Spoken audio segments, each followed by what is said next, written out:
or your mobile device, just head on over to supertalktv.com. You'll see I'm here at the Mississippi Trade Mart in Jackson. We are celebrating 100 years of Faith, Family, and Farm Bureau. I've got with me our Commission of Agriculture and Commerce, Andy Gipson.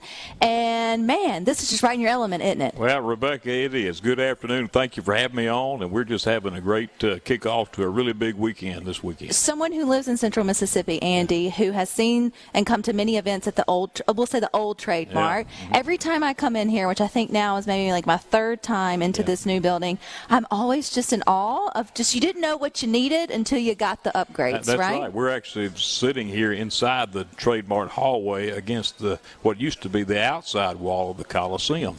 And now we've joined both of the buildings together into one massive facility, and it is state-of-the-art. It's first class. It's something every Mississippian can be proud of. And I'm really proud that all this lumber, wood that we see trimming the walls is 100% Mississippi-grown, raised, and harvested genuine Mississippi lumber. How about that? That's something to be proud of. And I think this event and 100 years of Farm Bureau reminds us all, even if we don't have our hands in agriculture every day, that the agriculture business here in Mississippi is something that we can all be proud of. So for 100 years, what does that mean for Mississippi Farm Bureau? Well, it is just a century of a legacy of being the voice of agriculture here in Mississippi, both at the national level in Washington, D.C. When national issues arise, we've been dealing with a possible rail strike that would cripple our entire food distribution system, for that matter, or right here up the road on High Street at the state capitol, the Mississippi legislature. Farm Bureau has been the tireless, consistent, and positive voice for Mississippi agriculture here in Mississippi, and they're probably one of our closest partners at the Department of Agriculture and Commerce that we work with hand in hand as we deal with issues that affect Mississippi farmers and our largest industry, agriculture. It was the largest industry 100 years ago, and it still is today. And it's one of those industries, too, where, again, even if you don't wake up and, go check the cows or, look for the crop every day, it impacts every Mississippian's everyday life. That's so right. Farm Bureau isn't just the voice for the farmers, but for everybody. For everybody. And, one thing that is different from 100 years ago, almost every family had somebody farming, and maybe not the immediate family, but some extended family. Today, less than 2% of our population's farming. It's about 1.3, 1.5%. But still, as you mentioned, 100% of our consumers, 100% of our population depend on a reliable and a safe food production system. So farmers are doing more today than they ever have before to feed Mississippi, America, and the whole wide world. Well, I challenge all the young people who might would think that farming couldn't be a cool business opportunity to come down to the Trade Mart and look at some of this fancy equipment in here. That's it's like, who knew farming could be so sexy with all the big machinery and the neat things that you could do? It's not your grandpa's farming anymore. It's high tech, and really you need to have some computer skills to operate this kind of machinery. The particular see and spray technology that identifies the specific weed in the field and puts the specific chemical to kill that weed without spraying everything else. That's the farming technology of today, and it is much more productive on 1 acre of land today in Mississippi than ever before. And we thank our farmers for just continuing, keeping on. I think as we spread a message about what agriculture and the industry really is and for sustainability, and that it's not, out to do some of the things that sometimes the media likes to say, more young people will get interested and involved in it. And then they can help give back too, which I know is one thing farmers have always been. I mean, that's the last 100 years, farmers have been helping their neighbors and their communities. And I know you now have this wonderful partnership that you've created to help farmers better help those that may be hungry with the Mississippi Food Network. How did this come about? Well, it's one of those things. It probably came about during the pandemic. You remember there was a period of time that all the restaurants closed down, shut down, and there was a lot of this excess food. Rather than throw it away or pour it out, USDA wound up boxing it up. This was back 2 years ago, and then this was farmers to families food boxes concept.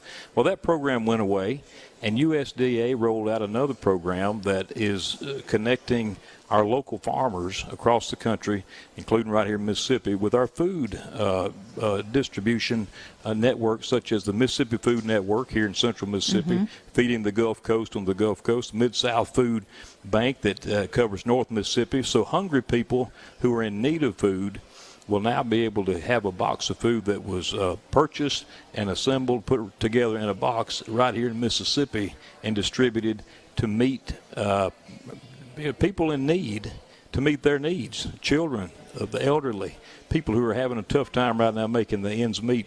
The work that the food banks have been doing for years, now we're going to connect them to real Mississippi farmers, and we're not bringing in things from, California, nothing wrong with that, but we're going to have a Mississippi food box here. And at the same time, what I'm really excited about is we're building that network of local food products that will help everybody as we head into the future with supply chain challenges, with problems in distribution, the Mississippi River going dry. We never know what the future may hold. We'll have a network in place for local food supply, and I'm excited about that. I was just thinking about that too, Commissioner. I was thinking, wow, as we build up these opportunities to get more produce, more locally, get some of those things, we wouldn't have to worry on shipments. Then when things go south, it wouldn't disrupt things as much more. Yeah. And too, with the food banks, they've always wanted fresh, local kind of produce to provide to their recipients, or the recipients ask for it. Yep. It's just always a hard thing to keep on the shelves or to be donated. So now, to make that connection, you are also getting more nutritious foods and opportunities to those families, which to me is it's a win-win. It makes sense. That's right. I know you got a great interest in dairy. That's an option on this menu as well. Fresh fruits, vegetables, dairy, meat products, rice, and even value-added processed meats and foods and beverages. All of it Mississippi farm raised, and it's going to go to help people in need. So I'm excited about that, but as we both mentioned there, having that network and that database, we want our farmers to sign up to be a part of this. It's available. It's going to be done, so why not sign up? We've got a place on our website. They can go mdac.ms.gov/MSFP, Mississippi Food Program. Get them to sign up and be a part of it, and you'll help build not only a way to help people in need, but help build our food supply resiliency as a state. And I think, too, you mentioned COVID or the pandemic. I know that's a terrible word. People are tired of hearing about it. But some of the good things that we've gotten from that was just this reawakening of connecting back to where our food comes from, or connecting back to our farmers. Yeah. I know the beef farmers really saw an uptick in families being more interested in purchasing. I don't know if you can purchase the whole, however that works, to get to get beef for their home and stock their freezers with it. So those are just different opportunities for the farmer and the consumer. We have created a way, made it easier in Mississippi to do that. You can buy an animal on the hoof, have it fed out, have it processed at a custom processor, and pick it up. And all this is under the Federal Meat Inspection Act, or we've actually tripled our USDA processing capacity as a state since COVID. It's one of the bright silver linings of that COVID pandemic is we realized we've got to have more meat processing. So we've tripled our state's capacity all across the state, and people are raising their own beef. And that beef in those facilities can be processed and sold at restaurants and grocery stores. And that's part of our Genuine Mississippi program. I'm wearing it on my shirt. Absolutely. Right here. Everything grown, raised, crafted, and made. We've seen a huge interest in buying more local. We've seen more farmers markets. This last year, we helped start 6 new farmers markets, or restart some that had closed down. So we have seen a growth in that. Local food is a win-win-win. It's healthy, it's fresh, it supports our local economy, and it's people want it. I was going to say, people want it, and farmers want to grow it. They just want to. They need to know that you want it. That's so when you show interest as the consumer that you put value on locally sourced products, you're going to get more of it. And then when you get more of it, then the price of that will start to go down as well. Sort of the supply and the demand. It just takes us sort of initiating the want for it for the farmers to be able. They would be giddy to be able to do more local stuff. I know, at least in terms of, I can't speak on behalf of all the dairy farmers, but the ones that I knew over the years, they would love nothing more than be able to supply their community with the products that they wanted. One of the conversations that we've started having since we launched this new program last month with some local farmers is how do we get back to canning our own products, our own peas, our own tomatoes? I mean, it's something that used to be a routine thing. Yeah, I wouldn't know how to do it at all now. We've got to get it going again. We got to get it going again. We got to get going for just a short break, but come back because we've got more with your commissioner right here from the Mississippi Trade Mart. We're celebrating 100 years of faith, family. Your mobile device, just head on over to supertalktv.com. But if you're in the area, head on down to the Mississippi Trade Mart in Jackson. We are celebrating 100 years of faith, family, and Farm Bureau. We're continuing our conversation with your commissioner, Andy Gipson. And Andy, Events. This is a big one, the celebration here, and I saw that it's happening tonight through the 5th. So what do we have going on? Well, we want to invite everybody to come out to the trade show that's going on right now. We've got a fantastic trade show happening here in the Trade Mart. The first two bays, A and B, and C is where the Cattlemen's Association is having their annual meeting, and Cattlemen's College and other events, as well as the Farm Bureau business sessions. And at the same time this afternoon at 3 o'clock, I don't know if we're there yet. Not quite. Soon we're going to start off the livestock shows in the barns. Everybody knows about the barns during the State Fair, same place. The Farm Bureau Classic, the first ever Farm Bureau Classic swine show, cattle show will be kicking off at 3 o'clock today. And there'll be shows tomorrow as well as on Sunday. They'll wrap it up. And then we've got a big concert tomorrow night, Saturday night. I'll be there with my family, Trace Adkins. We've got a lot of great interest in that. Drake White and other artists that are there that are coming to town. We want you to come on out. That's the only thing that you have to pay for is the tickets to that concert. And it's at 7 o'clock Saturday night inside the Mississippi Coliseum. But get your tickets now. You can get them at Ticketmaster, or you can come right here to the ticket office. I would come right on down to the ticket office. I tell people you can save money on those fees. Just come straight to the ticket office. And you've got the kind of staff there that will always take care of you. Make sure you get the best tickets for your price as well. I always think that too for the Dixie National Rodeo, which I know is coming up. And you think, oh, that's in February. Yes, but they make great stocking stuffers. Get them now. Get them now. And so you're already looking into 2023. Yes. What's on the horizon for the rodeo? Well, we are going to kick things off, believe it or not, earlier than ever for the Dixie National Livestock Show and Rodeo.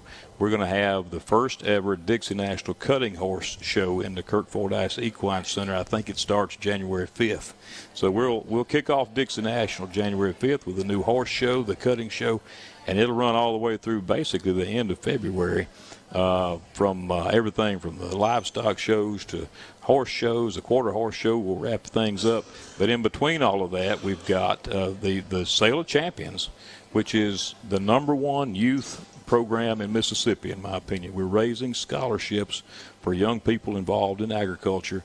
And last year we set an all-time record of $448,500, nearly $500,000 for scholarships through our Sale of Champions. That's the day before the rodeo kicks off with the Sale of Junior Champions, and then the rodeo from February 10th through the 18th. Now, we've got a big act to follow this year. We set a record last year.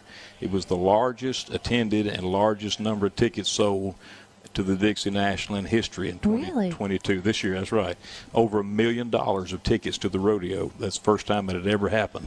So we got to beat that this year. That's impressive after, the P word we don't talk about, and then the ice storm, and then all the things.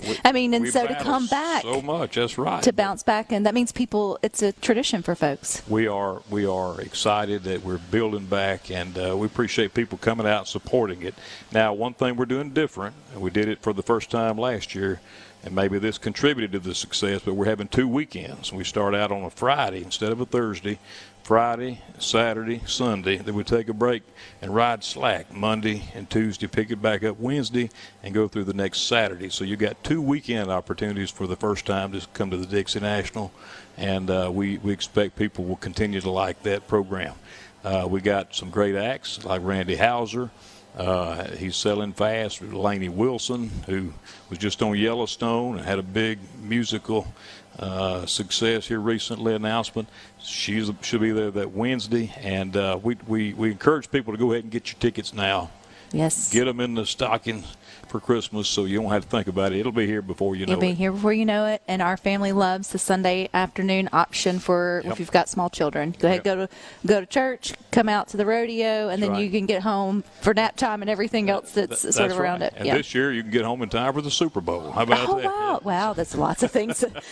Leave that to the boys coming up next to sort of think about that. I want to talk to you, though, about the Genuine Mississippi. This was a passion project of yours, and I know many others who came together to make it the success that it's becoming, and it's got so much more potential to grow. What the seed that started it, did you ever think it would be here where it is today? Well, I felt like it would, but honestly, I don't think any of us saw how the demand for local food and local products would grow as a result of the COVID situation. There has to be a silver lining for it. There is. And so people wanted to buy local. There were times when there were not products in the grocery store, so they started looking at their farmers markets. We have started a Genuine Mississippi store at the farmers market here on High Street. We have a pop-up store inside the Farm Bureau Trade Show that you can shop everything from Mississippi rice, Mississippi popcorn, Mississippi sweet potato products. It's all right there, Mississippi product. Everything is there, Mississippi made. So we're proud of that, and it's also been a way to connect people who are not necessarily tied into the farm to the farms. They can go buy direct from farmers. They can have it shipped in from the farm, but they understand these are products raised locally in Mississippi on a farm. I remember when you came to Good Things, Commissioner, and when it launched, it was just a website with a few vendors on it, and now it has grown with all the different sort of subsets. Is that still an easy place for people to go and maybe pick what they want and have it shipped to them? And it's like you're not doing the shipping, you're linking them to, the people who have the product who's then sending it to them, correct? That's correct. That's how we started. Now we're doing something new this year or next year. We're kind of soft launching this now, but as part of our GenuineMississippi.com, GenuineMS.com is the website. We're creating an online store where you can actually order through that site and have it shipped. We'll package it and ship it to you as a convenience to folks. I mean, people do it all the time with Amazon, so we're going to take that next big step next year where we have an online store. That's like our pop-up store here, but you can select online and have it shipped to your home. Or you can always connect direct with the producers. And the categories are simple: grown, raised, crafted, and made. It fits in those categories. It's Genuine Mississippi. Grown, a lot of our fresh produce and food products. Raised, our livestock. Buying beef. Honestly, beef is one of our great members that has huge success selling now internationally their beef products. We've got grown, raised, crafted, such as sweet potato pie. I'll take it. Or cakes and value-added products, and then manufactured-made products. All of those. Every company in Mississippi that has one of those type products, they qualify to be a member, and we encourage them to come sign up and be a part of this and put that Genuine Mississippi brand. We're riding for the brand. This is Mississippi's official brand, and we want to put it on all the great products that Mississippians provide. And I think that's one good thing about our Good Things family as well as our fellow Mississippians. We like to support it. And oftentimes it's not that we don't want to, we just don't know where they're at or they could be hiding. And so I remember that being one of your primary things was just bring them out of hiding and put them in one, place where folks could find them and then have the opportunity to purchase what they wanted. That's right. And once you taste it once or buy it once or gift it once, you're more likely to come back and do it again and again and again. That's right. So look for that brand. I've started seeing it. I've noticed it myself in Kroger and in other grocery stores. Genuine Mississippi. When you see that brand, you're buying Mississippi's best. Which all comes back to the celebration here for the Farm Bureau of 100 years. If you didn't have the faith, the family, and the Farm Bureau, you wouldn't have the opportunity to have Mississippi farm families. We were just mentioning your family and your children all into agriculture.